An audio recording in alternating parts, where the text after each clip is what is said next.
భక్తులారా, శ్రీ కనకధారా స్తోత్రంలోని 5 ముఖ్యమైన శ్లోకాలు ప్రతిరోజూ విని, వీక్షించి శ్రీ లక్ష్మీదేవిని ప్రసన్నం చేసుకోండి. మొదటి శ్లోకం.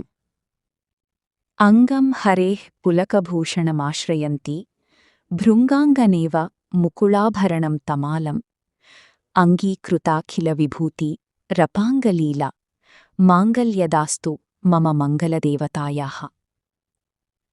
భావం: తుమ్మెద ఎగురుతూ నల్లని తమాల వృక్షముపై వాలినట్లుగా శ్రీహరి వక్షస్థలంపై లక్ష్మీదేవి కొలువయున్నది.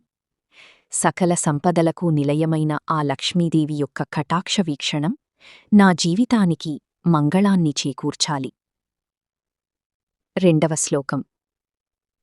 ముగ్ధా ముహుర్విదదతి వదనీ మురారీః ప్రేమత్రపా ప్రణిహితాని గతాగతాని మాలాదృశోర్మధుకరస్య మహూత్పలి యాసామీ శ్రియం దిశతు సాగరసంభవాయాః. భావం: మురారి శ్రీహరి ముఖారవిందం వైపు సిగ్గుతో, ప్రేమతో పదీపదీ చూస్తూ కదలాడుతున్న లక్ష్మీదేవి యొక్క కటాక్ష వీక్షణం నా జీవితానికి మంగళాన్ని చేకూర్చాలి. మూడవ శ్లోకం.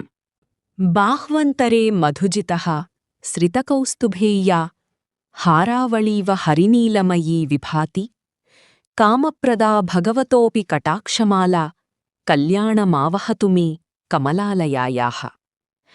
భావం: శ్రీహరి వక్షస్థలంపై కౌస్తుభమణికి ఇరువైపులా నీలమణుల హారమువలే ప్రకాశిస్తూ సమస్త కోరికలను తీర్చే ఆ పద్మవాసిని కటాక్ష వీక్షణాలు నాకు శుభాన్ని కలుగజేయాలి. నాల్గవ శ్లోకం. కాలాంబుదాలిలలితోరసి కైటభారే ధారాధరే స్ఫురతి యా తడిదంగనేవ మాతు సమస్తజగతాం మహనీయమూర్తి భద్రాణి మే దిశతు భార్గవనందనాయాః. భావం: నల్లని మేఘము వంటి శ్రీహరి వక్షస్థలంపై మెరుపుతీగవలే ప్రకాశిస్తున్న లక్ష్మీదేవి సమస్త లోకాలకు తల్లి, భృగుమహర్షి పుత్రిక. అటువంటి ఆ తల్లి నాకు సకల శుభాలను ప్రసాదించుగాక. ఐదవ శ్లోకం.